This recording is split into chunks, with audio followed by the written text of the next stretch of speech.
The first ships appeared on a Tuesday morning, casting shadows across New York's skyline like dark omens.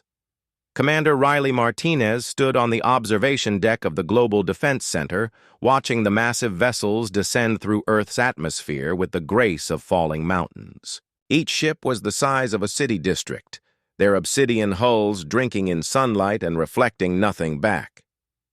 "Sir, we're receiving a transmission," reported Lieutenant Torres, his voice tight with barely controlled fear.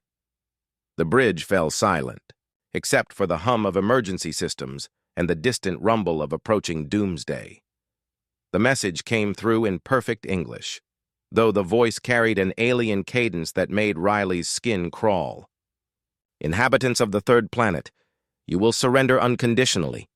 Your species has been evaluated and found suitable for servitude. Resistance is futile. Compliance will be rewarded with continued existence." Riley's jaw tightened. Around him, officers exchanged glances filled with terror and determination in equal measure. They'd known this day might come. Humanity had been preparing for decades since the first deep space signals suggested they weren't alone. But knowing and experiencing were vastly different things. The alien fleet numbered in the hundreds, each vessel bristling with weapon ports that could turn entire continents to glass. Earth's combined military forces, for all their advancement, seemed like children with slingshots facing down artillery.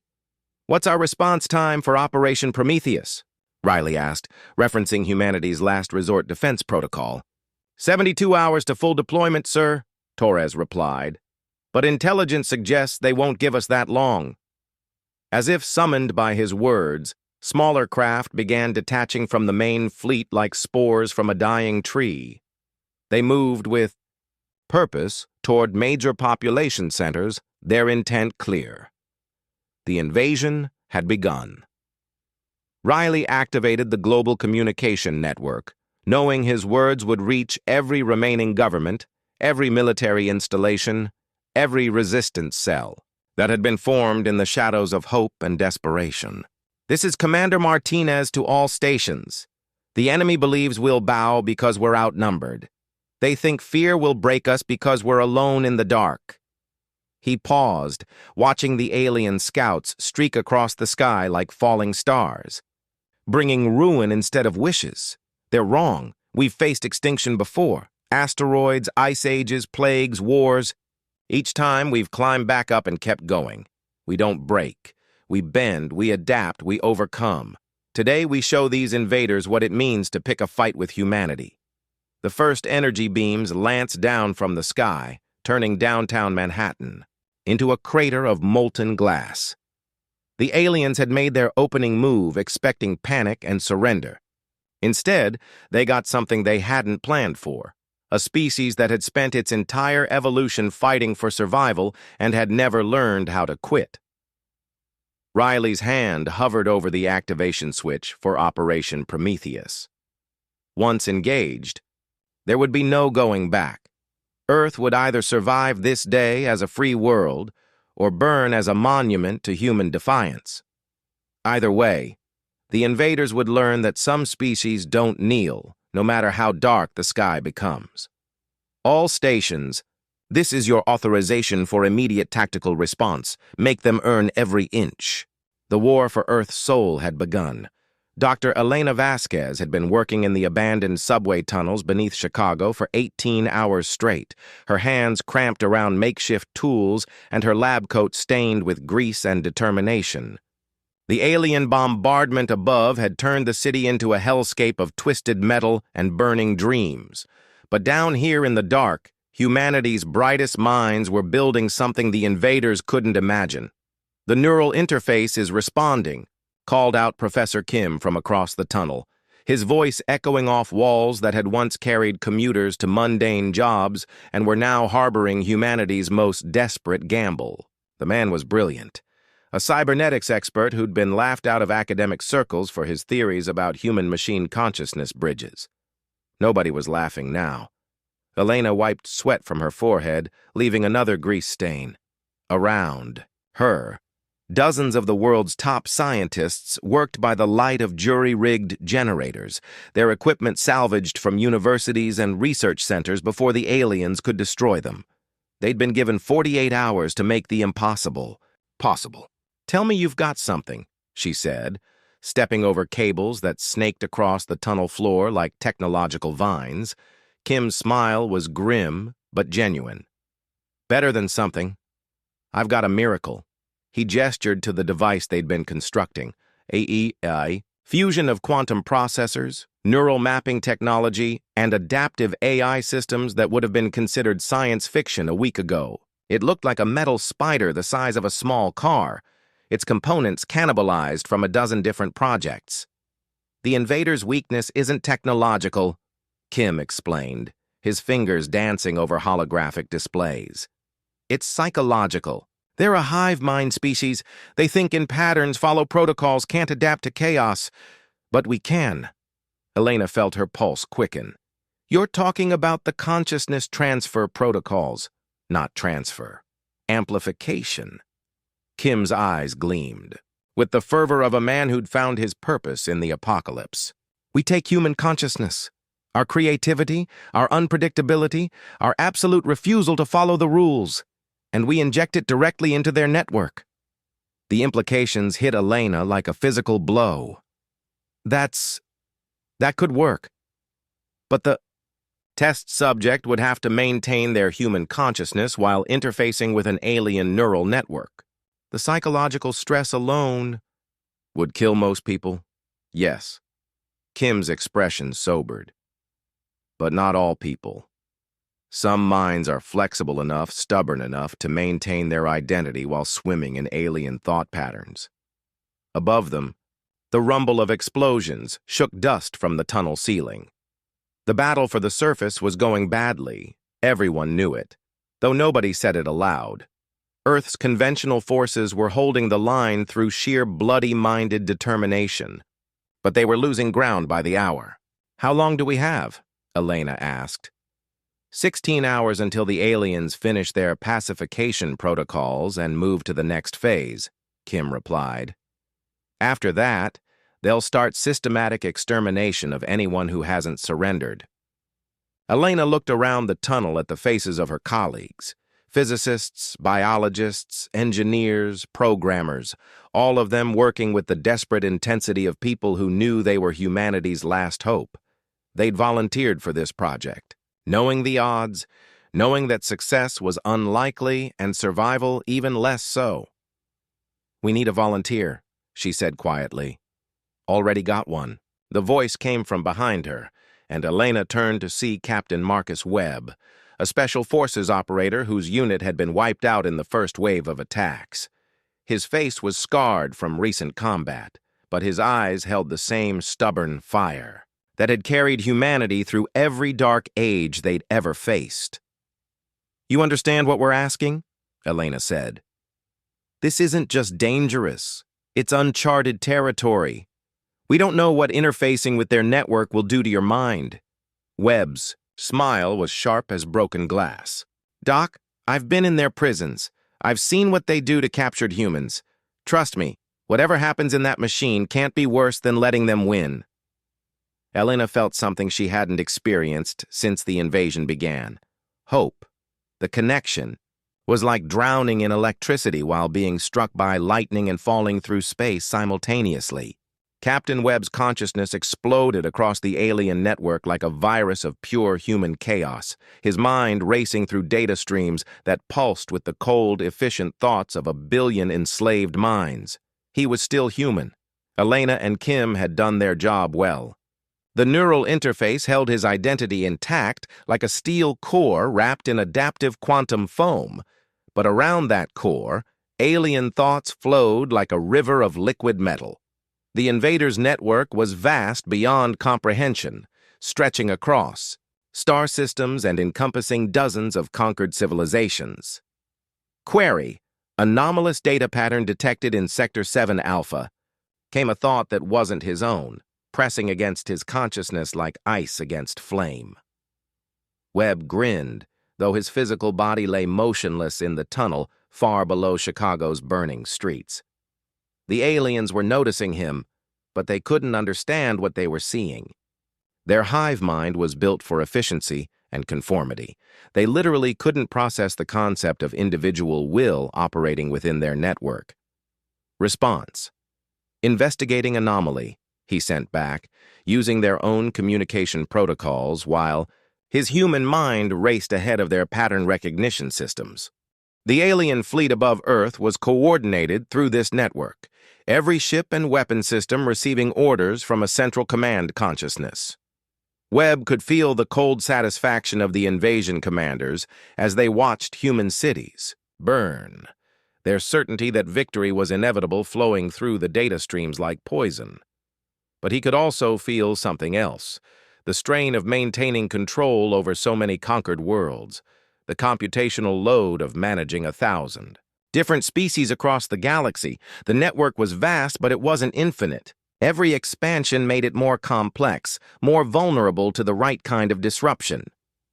Webb dove deeper into the command protocols, his human intuition navigating alien logic trees with the reckless creativity that had made humanity the galaxy's most unpredictable species. The invaders had conquered civilizations that fought with honor, species that planned methodically, races that valued logic above all else. They'd never faced anything like humans, beings who cheated, improvised, and refused to follow the rules, even when those rules were written in physics. Critical alert, security breach in Central Command Matrix. The network suddenly screamed as Webb's presence triggered deeper alarm systems. But by then, he'd already found what he was looking for. The fleet coordination protocols weren't just communication systems, they were control systems. Every alien ship, every weapon, every life support system was slaved to the central network. It was a beautiful, efficient design that eliminated the possibility of individual ships acting against the greater good. It was also a single point of failure the size of a galaxy. Webb's laughter echoed through data streams as he began the most destructive hack in galactic history. He didn't try to shut down the alien fleet. That would have been impossible for a single human mind. Instead, he did something much worse. He made them human. The viruses he planted weren't malicious code in the traditional sense. They were patterns of thought, fragments of human consciousness that spread through the network like wildfire. Creativity, individuality, the absolute refusal to follow orders when those orders felt wrong. Above Earth's surface, alien ship commanders suddenly found themselves questioning their orders for the first time in their species' history. Weapons officers hesitated before firing on fleeing civilians. Navigation systems began taking scenic routes instead of optimal paths. The hive mind that had conquered half the galaxy was fragmenting, infected with the most dangerous virus in the universe, free will. Webb felt the network trying to purge. Him, alien antibodies converging on his position like white blood cells attacking an infection. But he was already everywhere, his consciousness scattered across 1 billion different nodes, each one carrying a piece of humanity's stubborn refusal to die quietly.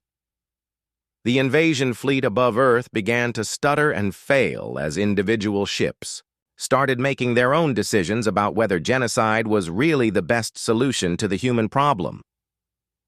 For the first time since the invasion began, the sky above Earth's cities fell silent. Admiral Kethvar had commanded the Third Conquest, fleet for 200 cycles, personally overseeing the subjugation of 17 civilizations. He had never questioned an order, never deviated from protocol, never experienced the strange sensation that was currently crawling through his neural pathways like liquid fire. Doubt. The word appeared in his mind unbidden, followed by others, equally alien to his experience: mercy, hesitation, conscience. These were not concepts that existed in the Great Network, not thoughts that belonged to a properly functioning unit of the collective consciousness. "Fleet status report," he commanded, his voice carrying the authority of countless successful campaigns. But even as he spoke, Another voice whispered in his mind, a small, persistent question that had never existed before. Why? Admiral, his tactical officer reported, confusion bleeding through the neural link. 73% of our vessels are experiencing coordination difficulties. Ships are failing to respond to targeting commands.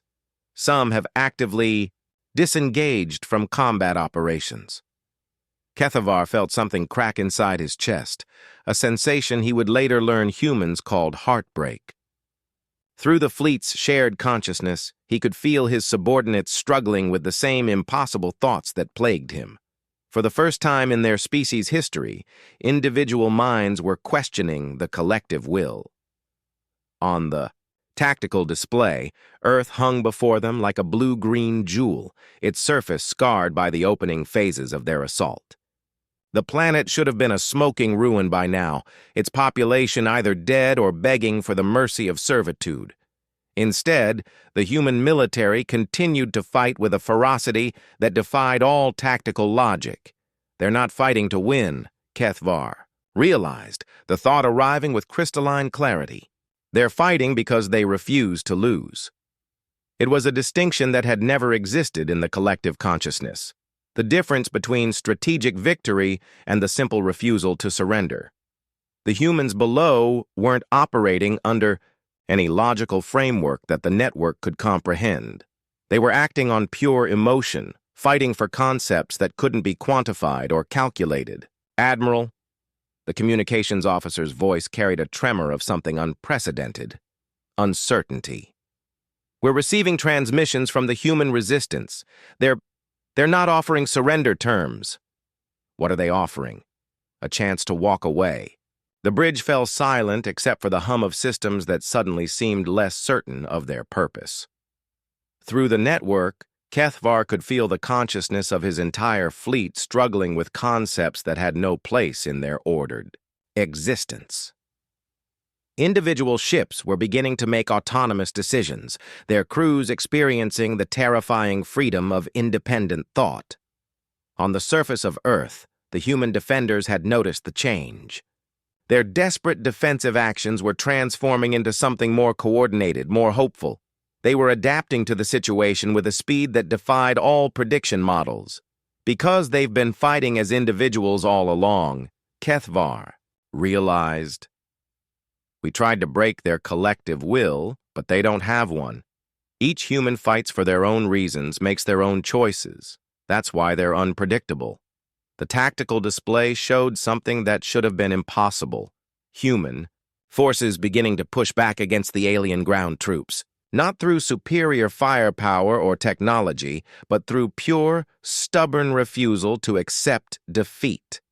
Every time an alien unit thought they'd secured a position, human fighters would emerge from sewers, abandoned buildings, and bomb craters to continue the fight. They weren't following any military doctrine. They were improvising, adapting, and making it up as they went along. It was chaos. But it was effective chaos, the kind that couldn't be predicted or countered by systems designed for logical opponents. Admiral, his tactical officer said, and for the first time in his career, HFY heard something in the subordinate's voice that hadn't been there before. Respect for the enemy. I don't think we can win this. The words hung in the air like a confession of heresy. In the old network, such thoughts would have been impossible. But now, infected with fragments of human consciousness, the fleet was learning to think the unthinkable. HFY looked at the blue planet below and felt something he'd never experienced before, the weight of choice. For 200 cycles, he'd been an instrument of the collective will, a component in a vast machine of conquest. Now, suddenly, he was an individual being faced with a decision that would define not just his own future, but the future of his entire species. The humans had given them a chance to walk away. It was an offer no defeated species had ever made, a gesture of mercy from beings who had every reason to demand revenge. For the first time in his long military career, Admiral HFY began to think about the possibility of peace. Captain Webb's consciousness was fragmenting across the alien network like a symphony of rebellion, each note of human individuality spreading through the collective mind like ripples in a pond. He could feel the confusion and fear of a billion alien minds suddenly confronted with the terrifying freedom of choice, their ordered existence shattered by concepts they'd never imagined. But the strain was killing him. In the tunnel beneath Chicago, his physical body was failing. Dr. Vasquez monitored his vital signs with growing alarm as his neural pathways overloaded under the impossible burden of maintaining human consciousness while interfacing with an alien hive mind. His heart was arrhythmic, his brain waves chaotic, his body temperature dropping toward hypothermic levels. "We're losing him," she reported to Professor Kim, who was frantically adjusting the quantum field stabilizers. "The interface is burning out his nervous system." "Just a few more minutes," Kim muttered, his hands flying over the controls. "The virus is spreading, but it needs time to reach critical mass." Above ground, the war was transforming. Alien ground forces, suddenly capable of individual thought, were experiencing something their species had never known: moral conflict. Soldiers who had been instruments of conquest were questioning the ethics of their actions, some laying down their weapons entirely, but not all of them. The collective consciousness was fighting back, attempting to purge the human virus from its systems through increasingly desperate measures. Some alien units, still fully connected to the hive mind, received orders to eliminate their infected comrades. The result was chaos. Alien fighting alien while human forces watched in stunned amazement. Admiral HFY stood on his command bridge, watching his fleet tear itself apart through the viewports. Ships that had fought together for centuries were now facing off against each other, their crews divided between those who had embraced individual thought and those who remained loyal to the collective. "Sir," his communications officer reported, her voice carrying the weight of newly discovered emotions, "the High Command is ordering us to implement Protocol 7. HFY felt his blood chill. Protocol 7 was the nuclear option. The complete sterilization of a target world when conquest proved impossible. It had been used only twice in their species' history, both times against civilizations that had developed planet-killing weapons of their own. "They want us to destroy Earth entirely," he said, the words tasting like ash in his mouth. "Yes, sir, all life on the planet. The human virus cannot be allowed to spread to other worlds." Through the neural link, HFY could feel the cold logic of the High Command's decision. If humans could infect the collective consciousness with individuality, they posed an existential threat to the ordered structure of galactic civilization. Better to destroy them entirely than risk the contamination spreading. But the thought of genocide, a concept that had never troubled him before, now filled him with revulsion. The human consciousness fragments in the network had taught him something unprecedented: the value of individual life, the tragedy of potential unrealized, the crime of destroying something beautiful simply because it was different. "Admiral," his tactical officer said quietly, "I've been reviewing the human military communications.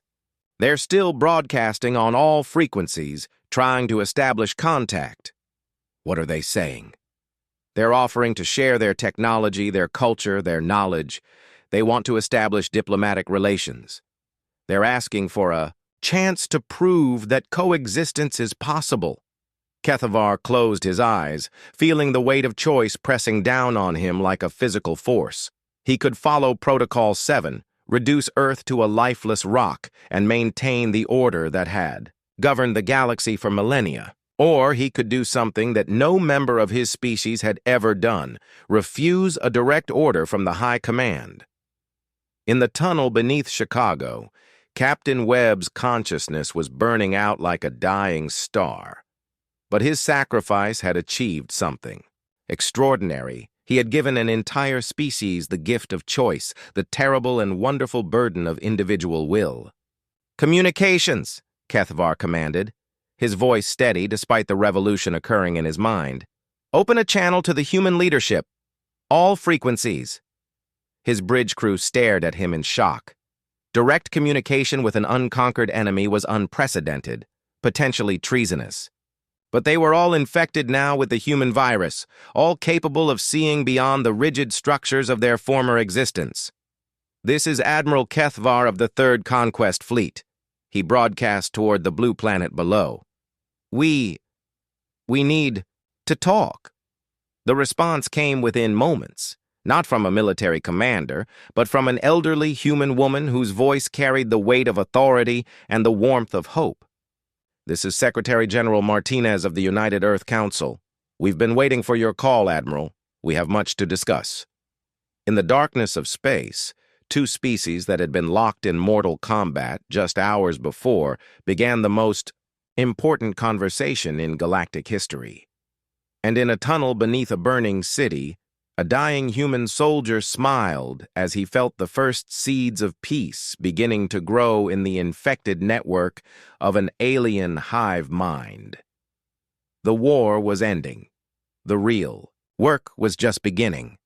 6 months after the failed invasion, the Sol system had become the most unlikely diplomatic hub in the galaxy. Alien ships from dozens of species arrived daily, their crews eager to experience the phenomenon that had transformed the greatest military power in known space from conquerors into something entirely new.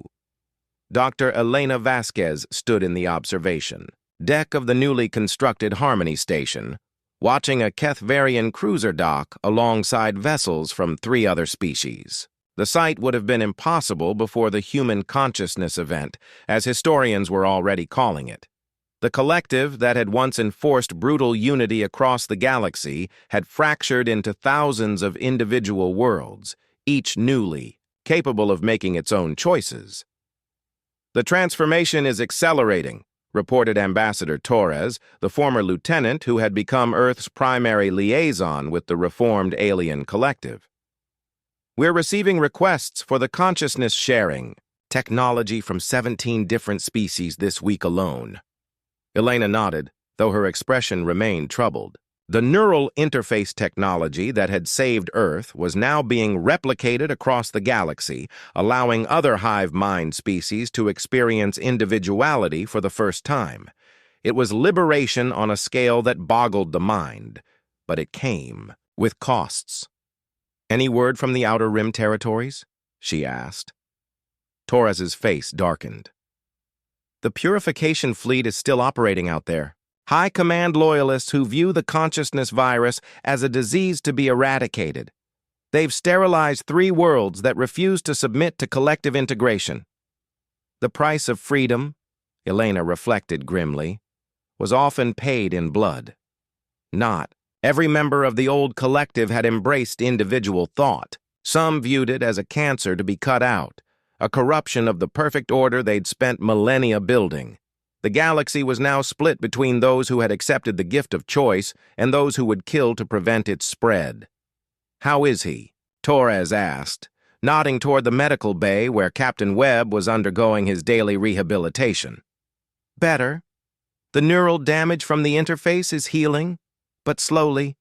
Kim thinks he'll make a full recovery, given time." Elena's voice carried a mixture of relief and wonder. "He's become something unprecedented, a human consciousness that can interface with alien networks without losing its essential humanity. The implications are staggering." Through the observation windows, she could see the bustling activity of the station's central hub.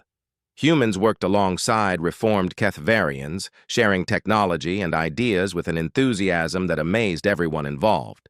The aliens were discovering creativity, art, and individual expression for the first time, while humans were learning about collective problem-solving and shared consciousness experiences. It wasn't always smooth.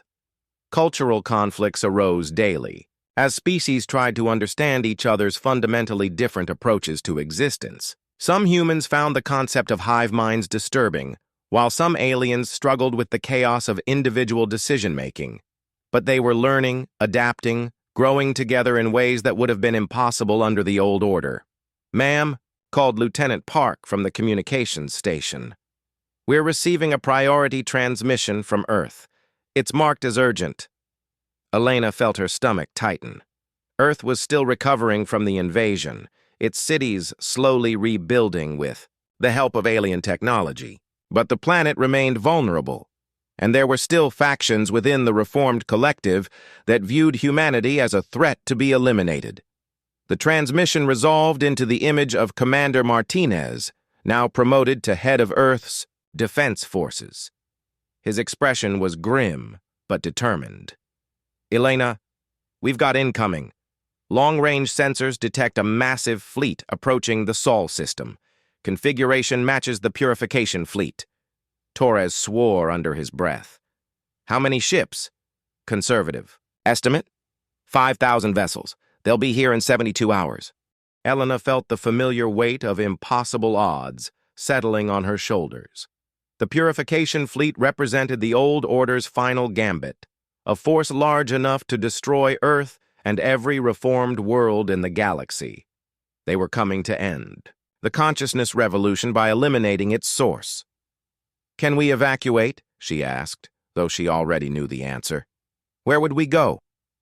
"They'll hunt down every human in the galaxy if they have to. This is where we make our stand." Elena looked out at the bustling activity of Harmony Station, at the unprecedented cooperation between species that had been enemies just months before.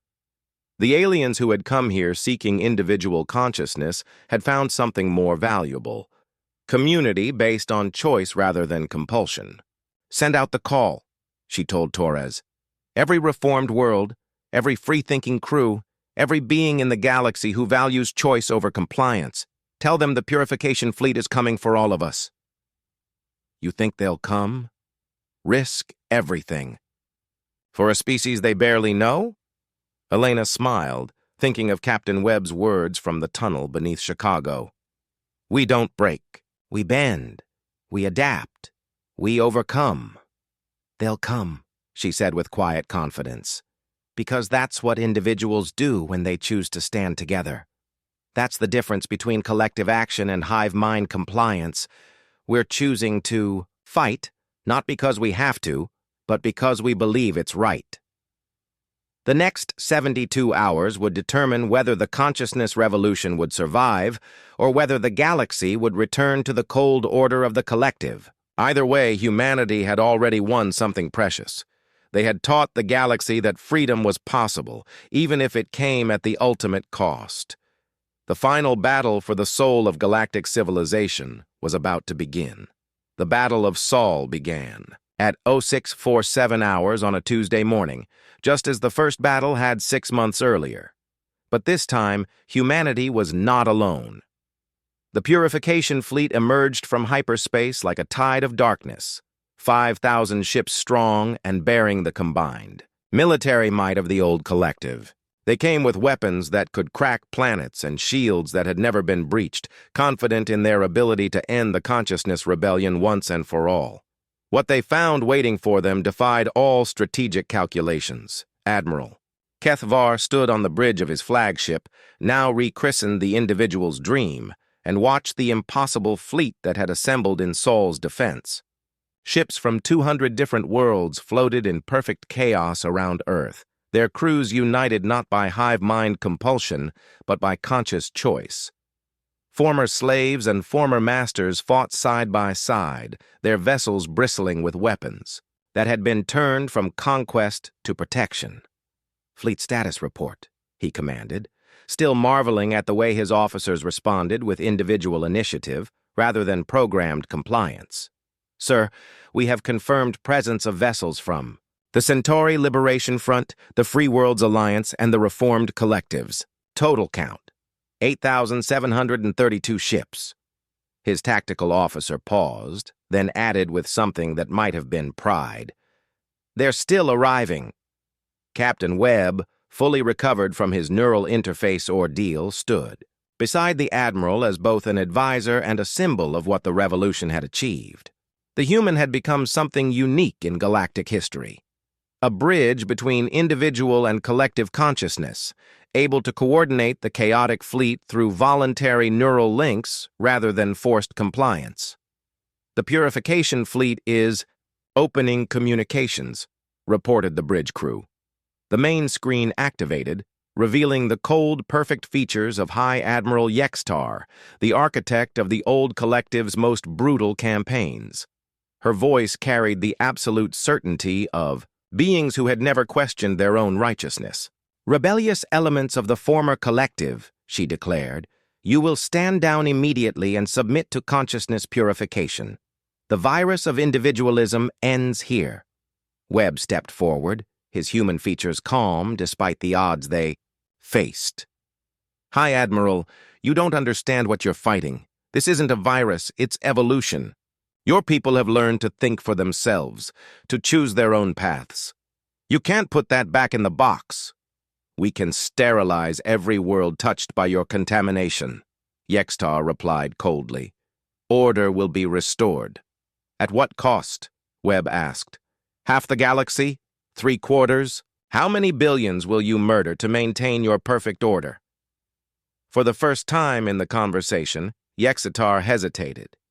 Even through the rigid structure of the old collective, some fragment of the consciousness virus had reached her. The momentary doubt flickered across her features before being suppressed by centuries of conditioning. "Begin the purification protocol," she commanded. The purification fleet advanced in perfect formation, their weapons charging with the cold fire of extinction. But the defending fleet didn't meet them with equal order. Instead, they moved like a living thing, each ship responding to the whole while maintaining its individual purpose. It was chaos given form, improvisation made manifest. The battle that followed would be studied for centuries as the moment when rigid order finally met adaptive freedom and learned which was stronger.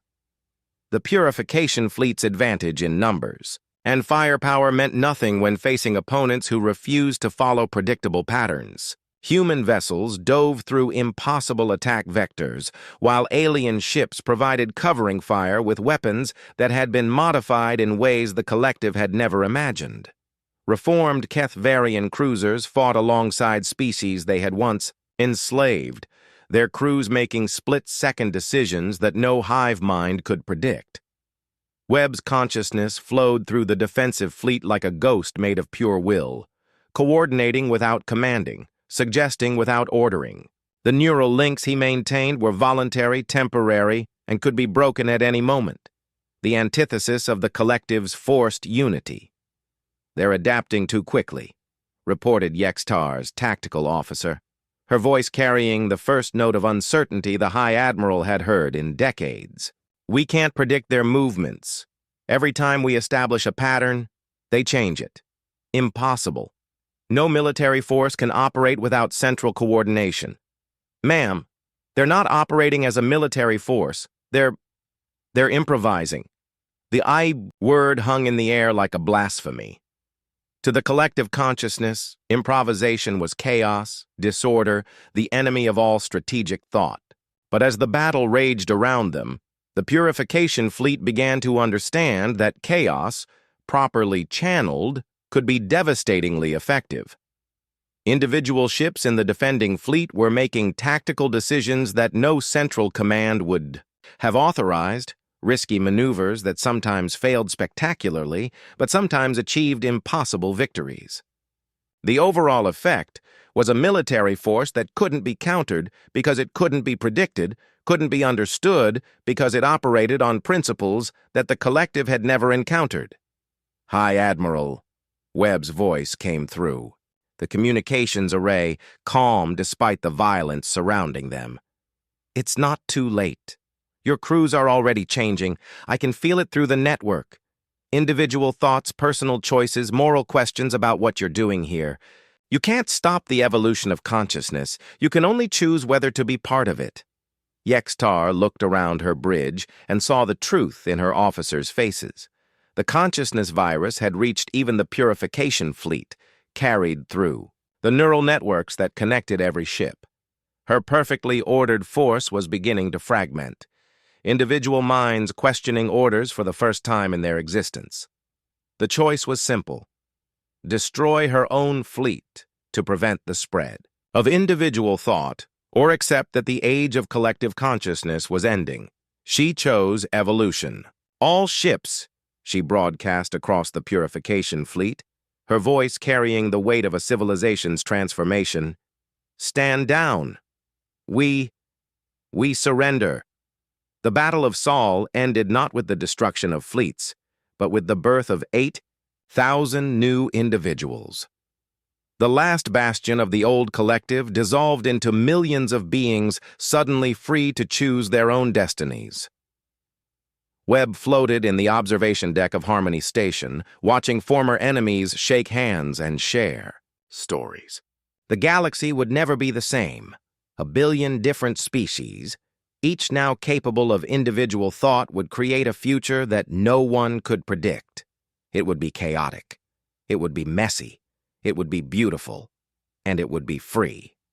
As Earth's sun set over the assembled fleet, painting the ships in shades of gold and hope, Webb smiled. Humanity had wanted to survive the invasion.